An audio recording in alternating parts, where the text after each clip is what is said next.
Bom dia, meus irmãos. Eu gostaria de agradecer ao reverendo Antônio pelo convite e dizer que é uma alegria muito grande estar aqui, mas ao mesmo tempo é uma responsabilidade muito grande, é com muito temor diante de Deus, na dependência do Espírito Santo, que estou aqui nesse momento. Eu gostaria de convidar a atenção dos irmãos para a leitura da Palavra de Deus no livro de Salmos, o Salmo de número 96. Salmo de número 96, eu vou fazer a leitura desse salmo todo, do versículo de 1 até o versículo de número 13. Salmo 96, todo o salmo. Cantai ao Senhor um cântico novo, cantai ao Senhor todas as terras, cantai ao Senhor, bendizei o seu nome, proclamai a sua salvação dia após dia, anunciai entre as nações a sua glória, entre todos os povos as suas maravilhas, porque grande é o Senhor e muito digno de ser louvado, temível mais que todos os deuses, porque todos os deuses dos povos não passam de ídolos, o Senhor, porém, fez os céus. Glória e majestade estão diante dele, força e formosura no seu santuário.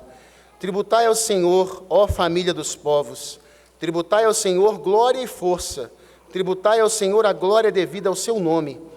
Trazei oferendas e entrai nos seus átrios.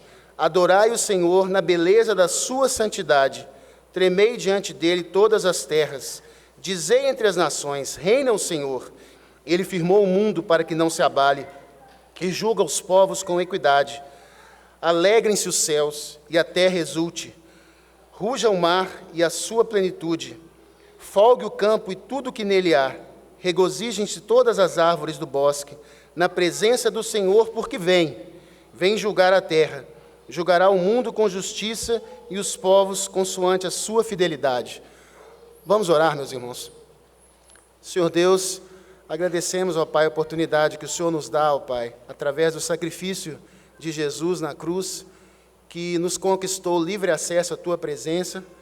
Agradecemos a presença do Teu Espírito Santo aqui entre nós, e pedimos, ó Pai, que o Senhor nos use a despeito de sermos pecadores, ó Pai, limitados, mas dependentes, ó Deus, da Tua graça, do Teu poder e da Tua glória, Pai. Peço que fale aos nossos corações, Senhor Deus, e que possamos ser mais do que ouvintes da Tua palavra, mas que possamos, ó Pai, buscar uma vida de santificação e sermos praticantes da Tua palavra. Nós oramos em nome de Jesus. Amém. Meus irmãos, o livro de Salmos, eu creio que vocês já sabem isso, mas só para trazer a nossa memória, na realidade ele poderia ser definido como o inário da Bíblia. Esses salmos, eles apresentavam melodias e eram cantados nas mais diversas ocasiões pelo povo de Israel. Então o livro de Salmos é um livro que apresenta salmos de louvor, de adoração ao nosso Deus, livros também que pessoas como Davi relatam a sua experiência, angústias que passaram. Então, é um livro, particularmente para mim, eu creio que para os irmãos também, muito precioso, com mensagens muito profundas ao nosso coração. O Salmo de 96, mais especificamente, se encontra num contexto de alguns salmos, do Salmo de número 93 ao Salmo de número 100, que, segundo é classificado pelos estudiosos como salmos de soberania ou salmos de realeza de Deus. Sempre um tema recorrente nesses salmos é: o Senhor reina, Deus, Jeová reina. Só para dar mais dois exemplos aqui, no Salmo 93, no versículo 1, a Bíblia diz assim: reina o Senhor, revestiu-se de majestade, de poder se revestiu o Senhor e se cingiu. No Salmo 99, também no versículo 1, reina o Senhor, tremam os povos, ele está entronizado acima dos querubins. Então, essa mensagem de que Deus reina, de que Deus é soberano, é a mensagem central desse conjunto de salmos que vai do número 93 ao número 100. Voltando aqui especificamente ao salmo de número 96, nós poderíamos dizer que o tema central desse salmo é que o Senhor Deus reina e nós devemos adorá-lo e louvá-lo. Só para contextualizar um pouco esse salmo, se nós vamos abrir nossas Bíblias lá no livro de 1 Crônicas, capítulo 16. Por ocasião a arca estava sendo trazida novamente para Jerusalém, e Davi vai dirigir uma cerimônia, um culto ao Senhor, e então, no versículo 7, nós lemos que naquele dia foi que Davi encarregou pela primeira vez a Asaf e a seus irmãos de celebrarem com hinos ao Senhor. Davi foi quem organizou, vamos colocar assim, entre aspas, o ministério de louvor do Velho Testamento. Então aqui fala que foi a primeira vez que Davi incumbiu cantores. Se a gente ler o capítulo todo, a gente vai ver que cantores foram incumbidos de prestar louvores na presença de Deus. E Davi escreve um texto, que vai aqui do versículo 8 até o versículo 36, e se nós observarmos esse texto, dos versículos de 23 a 33, é quase que literalmente o Salmo 96. O Salmo 96 tem alguns aspectos a mais, mas é praticamente esse texto de Davi. Então, o que os estudiosos, eles acham, eles supõem que algum escriba, provavelmente após o exílio do povo de Israel, algum escriba, baseando-se nesse texto que Davi escreveu, ele pegou esse salmo e ele incrementou algumas coisas. Por exemplo, no texto de Crônicas, fala que cantai ao Senhor é dito apenas uma vez. No Salmo 96 ele é repetido 3 vezes. Com pequenas diferenças, mas o texto é muito parecido. Então, algum escriba formatou esse salmo para ser cantado como um hino pelo povo que voltava do exílio para Israel. Esse salmo poderia ser feito uma série de estudos, ele é muito rico. Se a gente olhar na internet, existem boas exegeses sobre esse salmo. Ele poderia ser pregado durante vários dias, mas eu gostaria de destacar nessa manhã 3 aspectos que são muito claros aqui no salmo. O primeiro aspecto é a soberania de Deus. O segundo aspecto é a questão do louvor e da adoração que são devidos a Deus. E o terceiro aspecto, a proclamação da glória de Deus entre as nações, ou seja, em outras palavras, o evangelismo. Então, esses 3 aspectos, o primeiro deles é a soberania de Deus. Eu peço desculpa aos pastores presentes, aqueles que já estudaram hebraico, porque eu vou falar algumas palavras em hebraico aqui, eu não sei a pronúncia correta, viu, pastor? Mas a pronúncia de Jeová reina, as palavras são Yahvé Malak. Essa expressão ela é encontrada em todos os salmos de realeza, e no Salmo 96 também. Jeová reina. Vamos voltar nossos olhos lá para o versículo de número 10. Dizei entre as nações, reina o Senhor. Ele firmou o mundo para que não se abale, e julga os povos com equidade. Então fica muito claro aqui a afirmação de que Jeová reina. E existem 2 aspectos aqui nesse versículo muito importantes que eu gostaria de colocar. O primeiro deles é que Deus é o Criador e é todo-poderoso. Isso pode parecer uma coisa óbvia para nós, né? E durante muito tempo na história da humanidade, isso foi uma coisa mais ou menos óbvia, não questionada, mas a partir do renascentismo, e principalmente na questão do pós-modernismo, as pessoas passaram a questionar essa questão de Deus como Criador, né? Hoje em dia nós temos conceitos como, por exemplo, relativismo, pragmatismo, humanismo, materialismo, hedonismo, e a questão do evolucionismo, né? Que nada mais é do que uma tentativa de retirar a Deus da nossa existência para que nós possamos fazer aquilo que mais nos agrada, né? Então, mais do que nunca, é muito importante dizer que Deus é o Criador de todas as coisas, e não somente o Criador. Quando é colocado que Ele firmou o mundo para que não se abale, significa que Deus não somente criou, como os deístas falam, que Deus criou e depois largou e deixou a coisa correr por si só. Não, Ele firma o mundo, Ele cuida da sua criação, Ele cuida de todo o universo. Então Deus não somente é o Criador, mas Deus é o mantenedor de toda a existência, como o reverendo Antônio já colocou aqui hoje. Essa mensagem é uma mensagem muito importante que nós devemos repetir, que nós devemos sustentar, porque a nossa sociedade ela realmente tem combatido nas escolas, tem sido ensinado para os nossos filhos que nós somos um mero fruto do acaso, né? Então, é mais do que nunca necessário que repitamos essa mensagem. E na segunda parte do versículo, na parte B, julga os povos com equidade. Deus é colocado aqui como juiz perfeito. A questão da equidade significa uma balança de precisão que não pende nem para um lado nem para o outro. A justiça de Deus é uma justiça perfeita. Então, no final do Salmo também fala que o Senhor vem, 3 vezes para dar ênfase, o Senhor vem julgar, vai julgar todos os povos. Então Deus, além de criador e como criador, Ele tem direito sobre toda a criação que Ele fez, Deus também é juiz, vai julgar a todos os povos. E aplicando para nós que somos filhos de Deus, isso a mensagem da soberania de Deus é uma mensagem que traz muito conforto ao nosso coração, porque a nossa justiça já foi conquistada por Jesus na cruz. Nós não temos justiça própria nenhuma, mas a justiça de Cristo é imputada a nós. Então nós podemos descansar em Deus, sabendo que a soberania, todas as coisas cooperam para o nosso bem, como nós vemos em Romanos 8, 28. Os planos de Deus são perfeitos, os seus propósitos são todos justos e verdadeiros. Então nós podemos descansar sabendo que Deus é soberano e que todas as coisas cooperam para o nosso bem, que Deus está no controle de todas as coisas, ocorra o que ocorrer nas nossas vidas. Então esse é o primeiro aspecto desse salmo que fica muito patente, a questão de que Jeová reina, que Deus é soberano sobre todas as coisas. O segundo aspecto que eu gostaria de ressaltar é a questão da adoração e do louvor que são devidos a Deus. Isso também está muito patente aqui, muito claro no decorrer desse salmo. Eu gostaria de dividir em louvor e adoração. Então, falando mais especificamente em relação ao louvor, existem pelo menos 7 palavras que são traduzidas como louvor nas Escrituras. Eu trouxe aqui 3 palavras que eu gostaria de destacar, que são barak, que significa bem dizer, falar bem de alguém. Tovda, que significa ser grato, agradecer, ter gratidão no coração. E zamar, que está especificamente relacionado à questão de prestar louvor a Deus com melodias, com cânticos, com música, certo?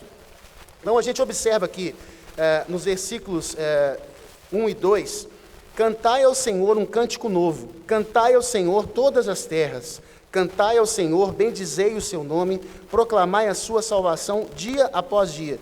Meus irmãos, a questão do louvor com música no culto, numa cerimônia de culto solene a Deus, nada mais é do que a Escritura nos ordena.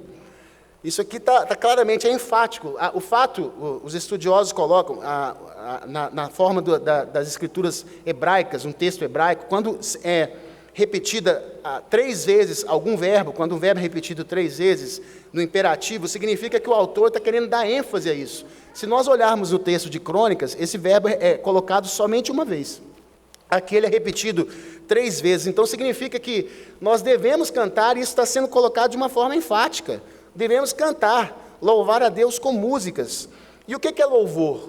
Louvor é quando nós falamos bem de Deus, no caso específico, mas existe louvor também, se nós formos no livro de Provérbios, fala que a mulher virtuosa, a mulher que teme ao Senhor, essa será louvada. Né? Então não há problema nenhum em se prestar honra, em se prestar louvor às pessoas, mas aqui falando mais especificamente do louvor de Deus, nós devemos bendizer a Deus, devemos ser gratos a Deus, devemos comparecer na presença de Deus como nós fazemos com cânticos.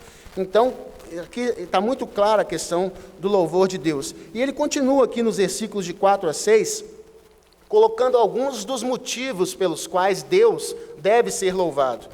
Porque grande é o Senhor, e muito digno de ser louvado, temível mais que todos os deuses, porque todos os deuses dos povos não passam de ídolos. O Senhor, porém, fez os céus, glória e majestade estão diante dele, força e formosura no seu santuário.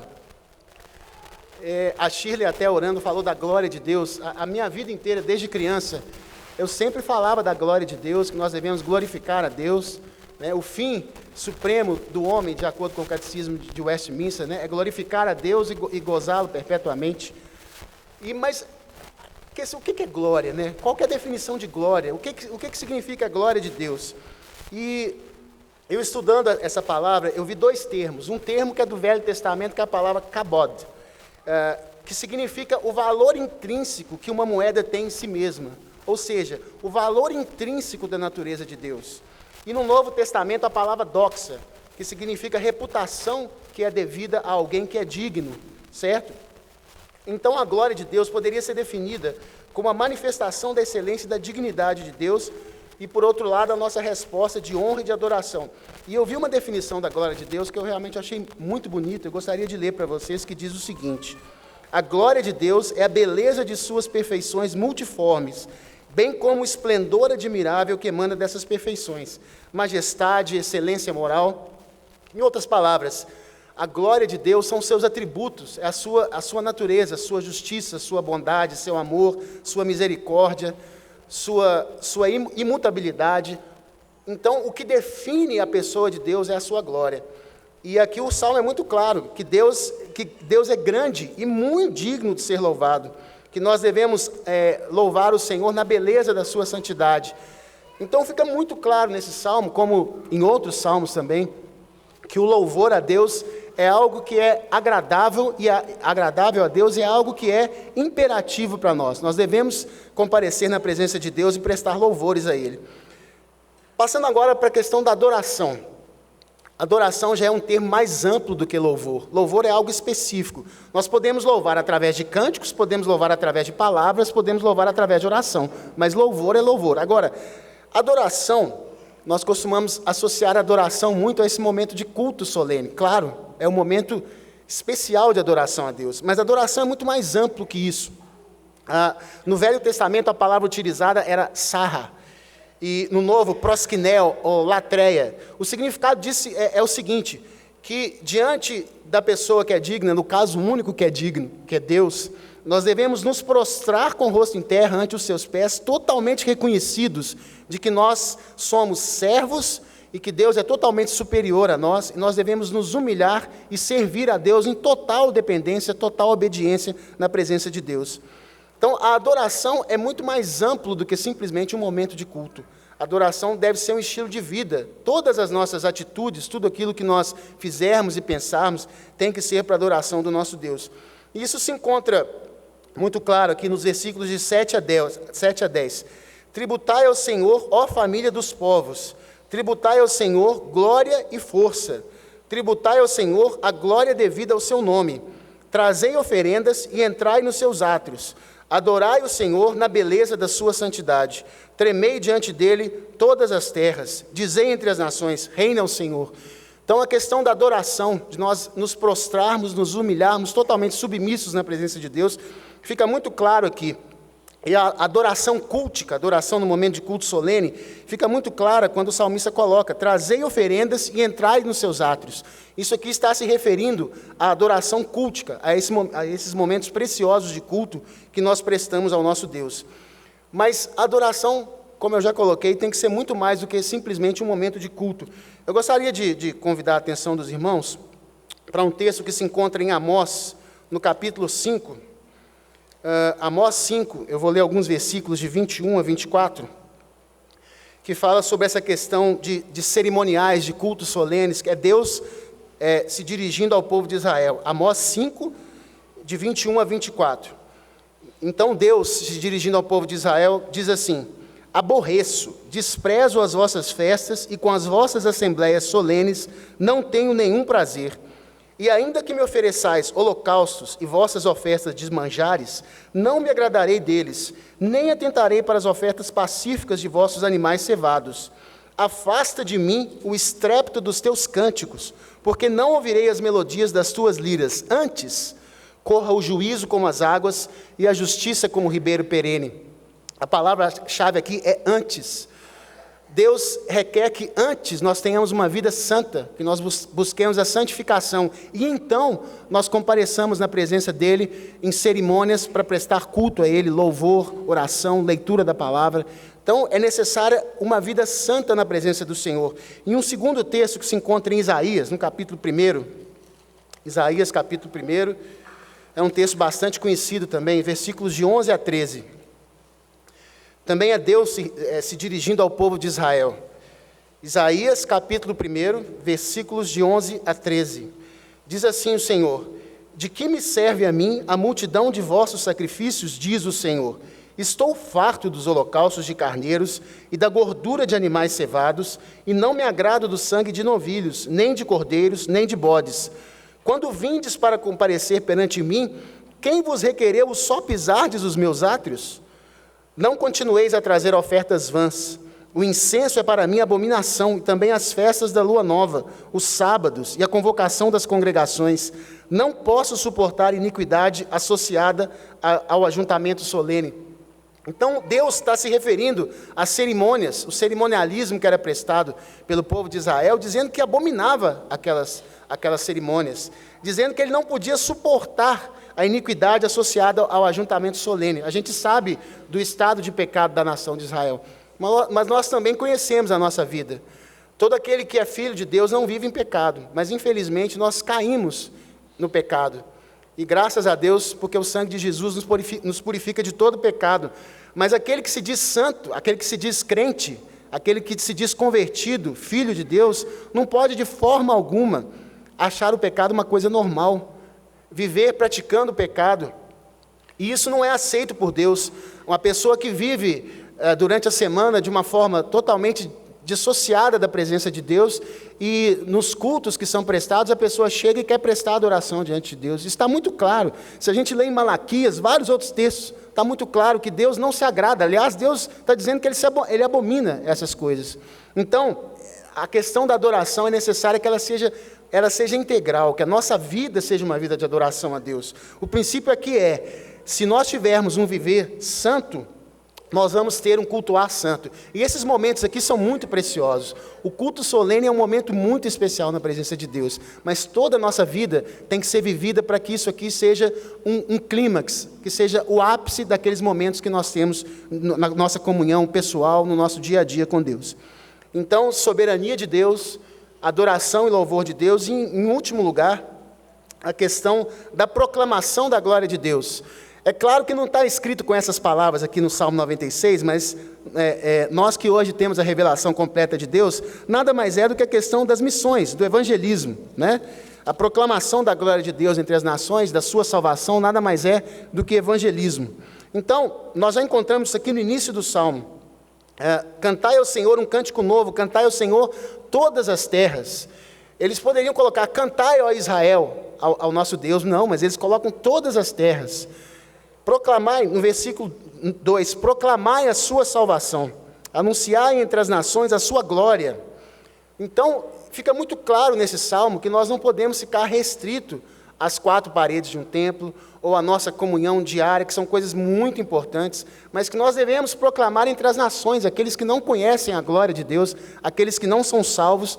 E hoje que nós temos, é claro, a revelação completa de Deus, nós sabemos que isso só é possível proclamar pelo Evangelho, o Evangelho de Jesus, Jesus Cristo crucificado e ressuscitado, e nós devemos proclamar essa mensagem. No versículo 7, tributai ao Senhor, ó família dos povos, aqui está querendo se referir a todos aqueles que seriam ajuntados, de toda nação, tribo e raça, e toda língua, que seriam ajuntados como povo de Deus, que nós sabemos ser a sua igreja, a igreja de Cristo.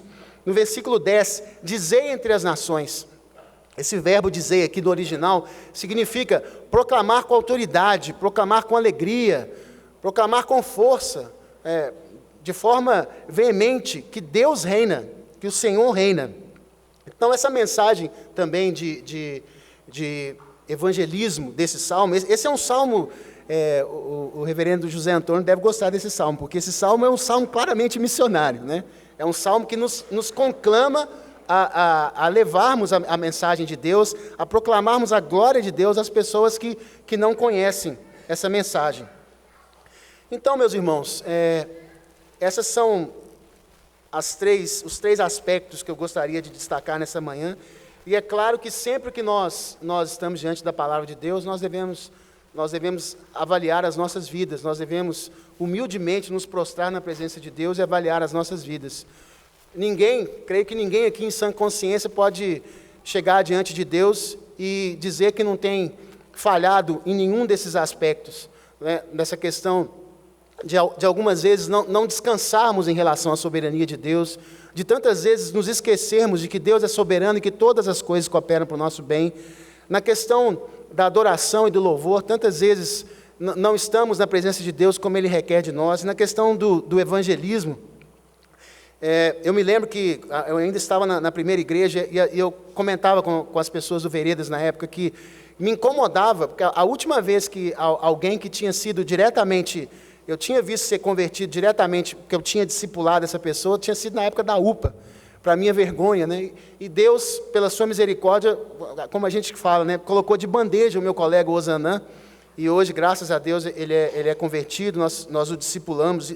Mas eu fico me lembrando assim, são tão poucas pessoas, eu falo pessoalmente de mim, porque eu creio que uma mensagem, a gente pode colocar uma mensagem aqui, pessoas com uma oratória muito melhor do que a minha, muito mais conhecedores da palavra de Deus que eu, podem explanar esse salmo de uma forma muito mais bonita e brilhante, mas nada disso tem valor se nós não aplicamos a mensagem às nossas vidas.